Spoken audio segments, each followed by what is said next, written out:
Hi ಮನಿ ನಮ್ಮ friends, ನಾನು ನಿಮ್ಮ ಪ್ರೀತಿಯ Chandrashree, money coach, numerologist and also certified open healer. Friends, 4ನೇ ತಾರೀಕು ನೀವು ಹುಟ್ಟಿದ್ದೀರಾ, 13ನೇ ತಾರೀಕು ಹುಟ್ಟಿದ್ದೀರಾ, 22ನೇ ತಾರೀಕು ನೀವು ಹುಟ್ಟಿದ್ದೀರಾ, 31ನೇ ತಾರೀಕು ನೀವು ಹುಟ್ಟಿದ್ದೀರಾ ಅಂದ್ರೆ ನಾವು 4 ಬಾರ್ನ್ ಪೀಪಲ್ ಅಂತಾನೆ ಕರಿತೀವಿ.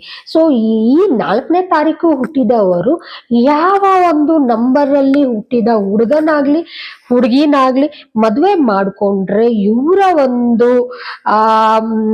ಮದುವೆಯ ಒಂದು ಬಾಂಧವ್ಯ ಕೊನೆಯವರೆಗೂ ಪ್ರೀತಿಯಿಂದ ಜೀವಿಸ್ತಾರೆ, ಸುಖಮಯವಾದ ಒಂದು ಮ್ಯಾರೇಜ್ ರಿಲೇಶನ್ಶಿಪ್ ನ ಹೊಂದುತ್ತಾರೆ ಅನ್ನೋದನ್ನ ನಾನು ಈ ವಿಡಿಯೋನಲ್ಲಿ ತಿಳಿಸ್ಕೊಡ್ತಾ ಇದ್ದೀನಿ. ನೀವೇನಾದ್ರೂ 4ನೇ ತಾರೀಕು ಹುಟ್ಟಿದೀರಾ ಅಂದ್ರೆ ನೀವು ಮದುವೆ ಆಗ್ಬೇಕಾಗಿರುವ ಸೋಲ್ಮೇಟ್ ನಂಬರ್ ಡೇಟ್ ಅವರು ಈ ಡೇಟ್ಸ್ ನಲ್ಲೇ ಹುಟ್ಟಿರ್ಬೇಕು. ಅಂತವ್ರನ್ನ ಮದುವೆ ಮಾಡ್ಕೊಂಡ್ರೆ ಮಾತ್ರ ನೀವು ಯಾವುದೇ ಪ್ರಾಬ್ಲಮ್ಸ್ ಇಲ್ಲದೆ ಸುಖಮಯವಾಗಿ ಮದುವೆ ಬಾಂಧವ್ಯನ ಕೊನೆಯವರೆಗೂ ಎಂಜಾಯ್ ಮಾಡ್ತೀರಾ.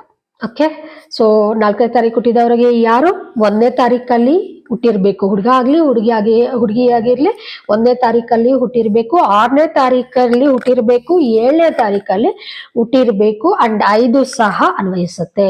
ಸೊ 5 ಅನ್ನೋದು ನ್ಯೂಟ್ರಲ್, ಎಲ್ಲದಕ್ಕೂ ನೀವು ತಗೋಬಹುದು.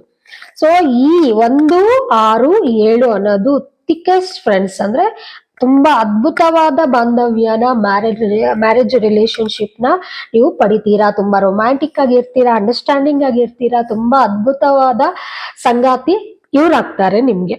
ಸೊ ಇನ್ಯಾಕೆ ತಡ, ನೀವೇನಾದ್ರೂ ಮದ್ವೆ ಆಗ್ಬೇಕು ಅನ್ಕೊಂತ ಇದ್ದೀರಾ, ಇಂಥ ಒಂದು ನಂಬರ್ ಅಲ್ಲಿ ಹುಟ್ಟಿರೋರ್ನ ಮಾತ್ರನೇ ಮಾಡ್ಕೊಂಡು ನಿಮ್ಮ ಒಂದು ಮ್ಯಾರೇಜ್ ಲೈಫ್ ನ ಅದ್ಭುತವಾಗಿ ಎಂಜಾಯ್ ಮಾಡಿ. Thank you, bye.